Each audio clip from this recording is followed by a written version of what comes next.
This is Maddie and the Natty. Today I'm going to show you how to practice an aiming system described in a book called Poology, which teaches you exactly where to aim a cue ball to pocket an object ball anywhere on the table, even if it looks to be in no man's land. Once you know exactly where to aim, you can confidently get into your routine with the knowledge you will pocket the object ball and free your mind to focus on next level thoughts like precision leaves, optimal run out patterns, and game strategy.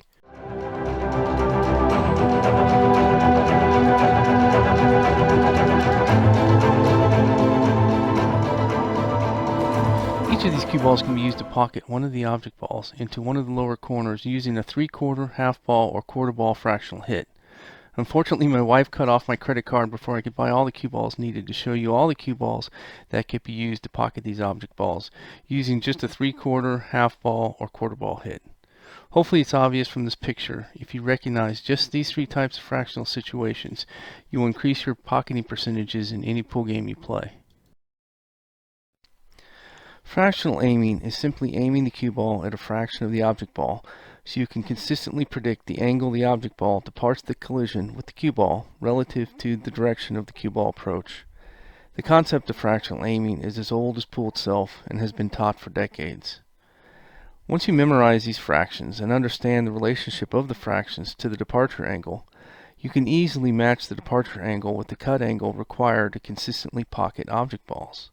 This may sound confusing at first, but by the end of the video, you'll understand the importance of fractional aiming and how it vastly increases your chances of consistently pocketing balls all over the table.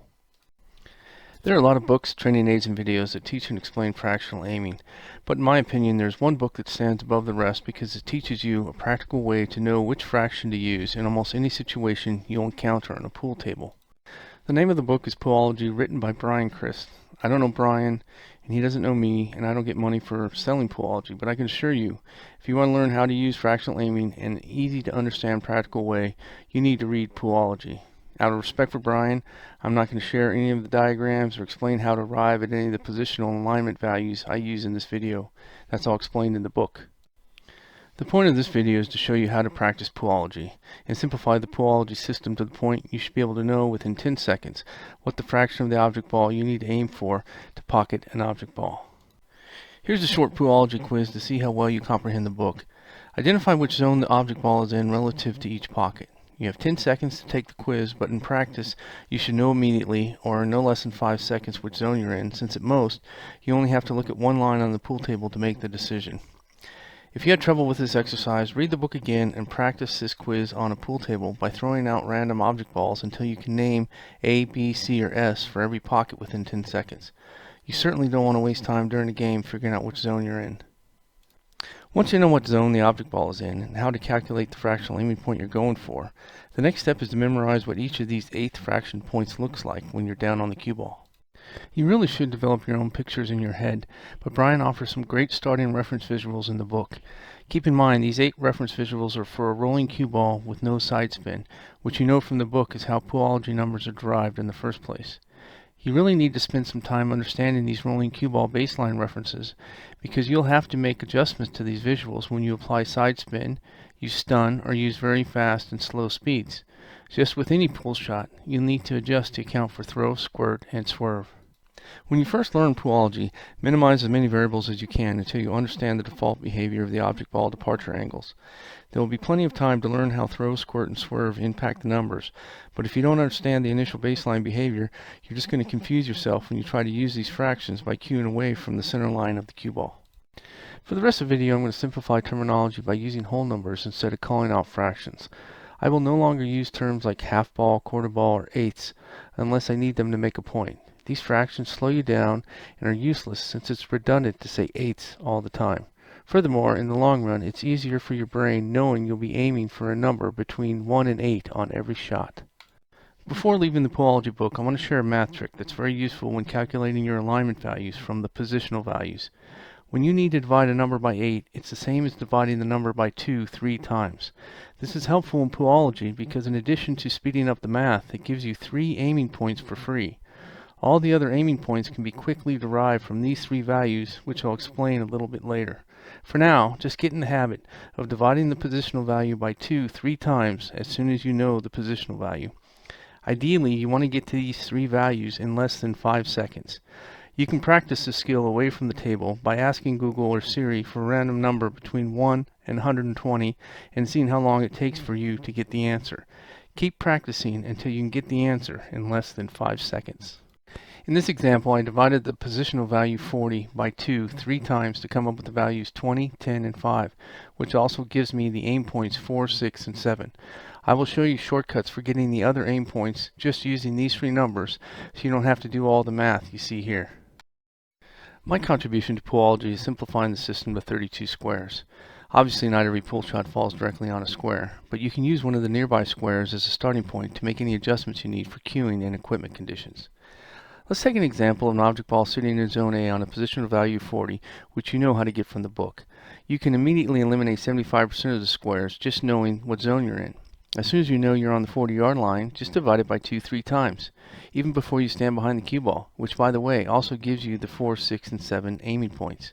If you're lucky, the alignment value will end up exactly on one of those aiming lines and you're done with your Poology work. So if your alignment value is 20, you know you're aiming at the 4, which is a half ball hit. Obviously, you need to stand behind the cue ball at some point and see what the actual alignment value is, and in this case, let's just say it's 15. You can immediately eliminate the other 50% of the squares just knowing 15 is less than 20. Since it's less than 20, the answer has to be a 5, 6, or 7, which means you already know you're aiming inside the edge of the object ball. Then you just need to subtract 5 from 20 as many times as it takes to get the alignment value. So in this case, just subtract 5 from 20 to get 15, and voila, the answer is 5, which we know is a 5/8 hit. Let's do a more complicated example with a thin ball hit aimed outside the edge of the object ball, which we already know will be a 1, 2, or 3. In this example, we'll be pocketing the ball in the side pocket with a positional value of 65. We know it's in zone S since it's a side pocket, and we start dividing 65 by 2 3 times. This will give us 32, 16, and 8. Remember, you don't need to be exact when doing your division. Just round to the nearest even whole number so you can quickly get to the other two values. There's enough fudge factor in the Poology math fitting arcs to lines, so it really doesn't matter as long as you're close. Let's say you stand behind the object ball and see the alignment value is 56, which you know is bigger than 32, so we're down to a 1, 2, or 3 for the final answer. One way to get the final answer is to start adding 8 to the half ball positional value, which is 32, until we get to the 56. So 32 plus 8 is 40, plus 8 is 48, plus 8 is 56. So the final answer is 1. If you don't fall exactly on this value, you can guess somewhere between, like 1.5. For this example, we'll be shooting for the 1, which is a thin 1/8 ball hit. These Poology numbers are just like table diamonds since they never change from table to table. Furthermore, they behave just like diamonds in that you only use them as reference since the equipment and cueing conditions determine how to use them in practice. For example, if you aim a kick shot at a diamond and load it up with a bunch of running English and slow roll it into the cushion, you wouldn't expect it to behave like slamming it at the same diamond with a bunch of draw. The same rule applies for Poology. Even though these numbers are permanent aim points, they're just reference points like diamonds. Furthermore, just because you landed on some aim point doesn't mean you're guaranteed to pocket the ball. In fact, like any pool shot, the closer you are to your pocket, the better odds for success. The further you get away, the less room you have for error, and the more precise you need to be aiming at your target. Similarly, if you use non-standard equipment like oversized cue balls, you need to learn how to adjust your aim accordingly. So stop complaining about those heavy cue balls and simply adjust your 5s to 4s for the day and get on with it. Everyone is playing the same equipment anyway. I plan to have a future video showing how this plays out in practice, but for now just realize these numbers never change, but how you adjust to them based on the equipment and cueing changes all the time. You'd be surprised how angry pool players get watching me do math in my head. It turns out people go to the pool hall to play pool and not watch people do math in their heads. Trust me, I'm not welcome in pool halls across the tri-state, so now I just sit at home, eat worms, and make training videos.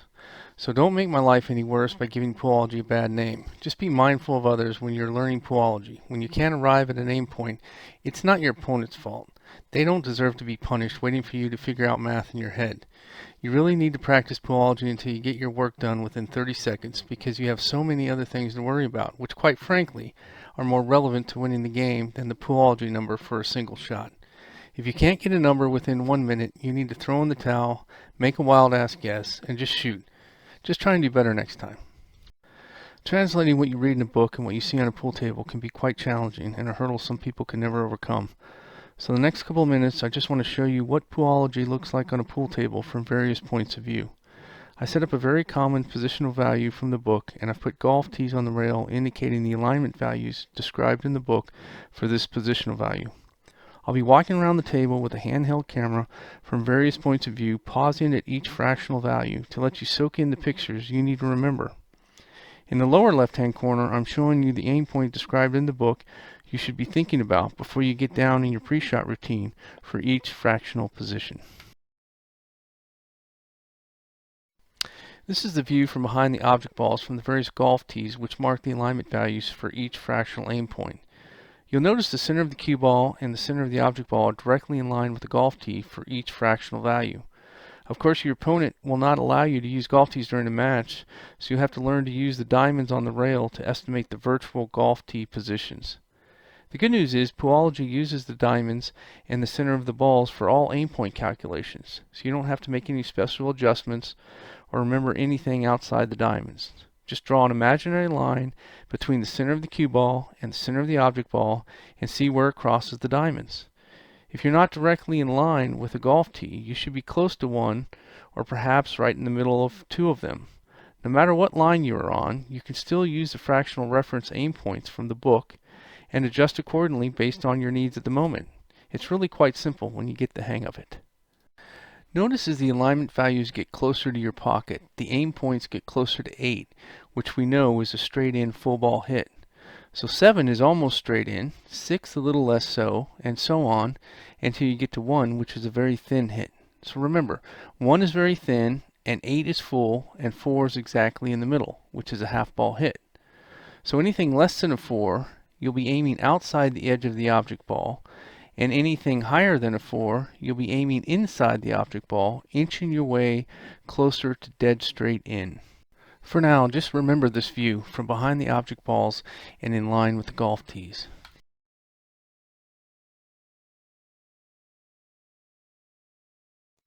In this clip, I set up ghost balls at each position. You can tell they are ghost balls because the old balls look dead compared to the nice shiny Centennial balls I used to play with. Anyway, you'll notice every ghost ball is lined up exactly with the object ball and the pocket. The point of this exercise is to show you what ghost balls look like in the Poolology system. The ghost ball position is taken into account in the Poolology math, so you should be able to use the reference pictures from the book instead of the elusive ghost ball image that seemingly drifts around in space. The more you get comfortable with Poolology, the less reliant you'll be on the ghost ball contact point, which for me anyway, is hard to visualize on the far side of the cue ball. So here's what Poolology looks like from down the shooting position using ghost balls. If ghost ball aiming is easier for you to remember than the reference images, you can still use Poolology to determine which ghost ball you should be aiming for.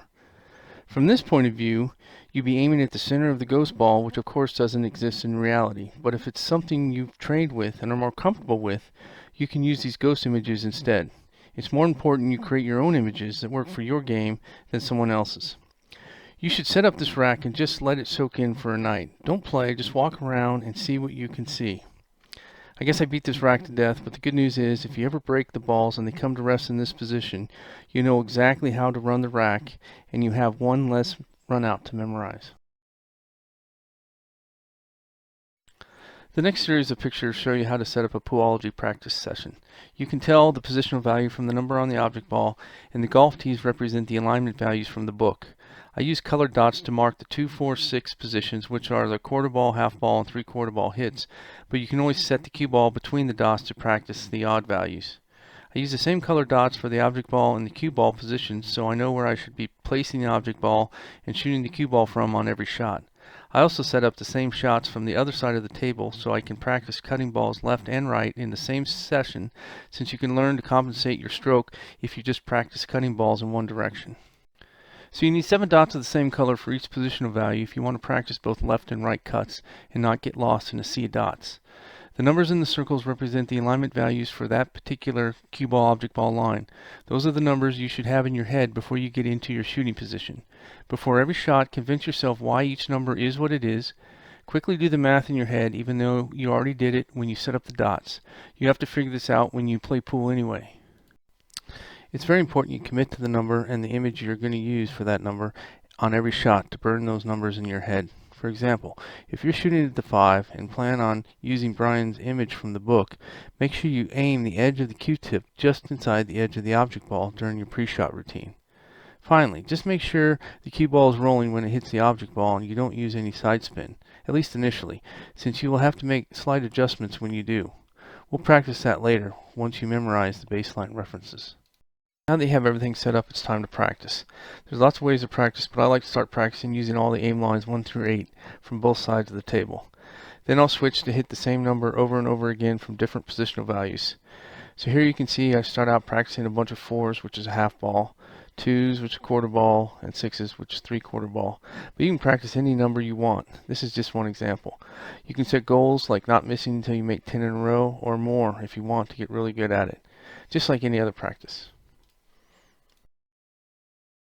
Now that you've spent all this time learning a new aiming system, I have some bad news. There is no perfect aiming system. There's only pictures in your head. If there really was a perfect algorithm for aiming shots, pool wouldn't even be a sport. We'd have perfect games all the time, and quite frankly, pool would be boring. To be a master of the art of pocketing balls, you must be able to see the shot in your head and create a feel that matches that picture before you shoot. Poology is just a fast-forward button for creating those pictures and feelings in your head. Specifically, books and videos like this feed the parts of your brain that use logic and deductive reasoning, but you need to match those logical pictures with successful experiences and pictures from a real pool table you can recall in a moment's notice. When you mix in spin, squirt, throw, equipment conditions, and all those variables, it quickly grows beyond the ability to calculate anything, so you're always left with feel anyway. For any given shot, you only know what you know. For example, if you don't know what draw spin does to a cue ball, you simply have no way of planning how to take draw into account. Similarly, if you don't know what point to aim for on an object ball, you can't take the aim point into account when planning the shot. You are left with whatever knowledge you gained up until this point in time. This is where Poology fits in. It gives you the knowledge of a very good approximation of where you should be aiming on an object ball to send it towards your pocket. This is indisputable. That knowledge is worthless if you have no experience to go along with it. This is why people like me who spend time in PowerPoint and making movies instead of playing and practicing pool are not great pool players. It's not a lot different than the guy who has no knowledge of what draw spin is. I know what draw spin is, and I know how to apply it, but I haven't put the hours in needed to feel the difference between the amount of draw spin needed to get 3 diamonds of draw versus 4 diamonds of draw, which is what great players do. It's not a skill I can depend on or use for planning purposes when the shot calls for it. To be a good pool player, you must use both parts of your brain. You need to have the knowledge of what's going to happen and why you want it to happen, in addition to knowing how to make it happen, which only comes through practice and playing experiences. So, to be the best player you can be for any given shot, you must use all your knowledge you've learned for that shot and blend it with all your past experiences for similar shots to create a specific feel for the shot at hand. You might be surprised the most important aspect of mastering the art of pocketing balls is a total commitment to that feeling, so you can focus and shoot freely without fear.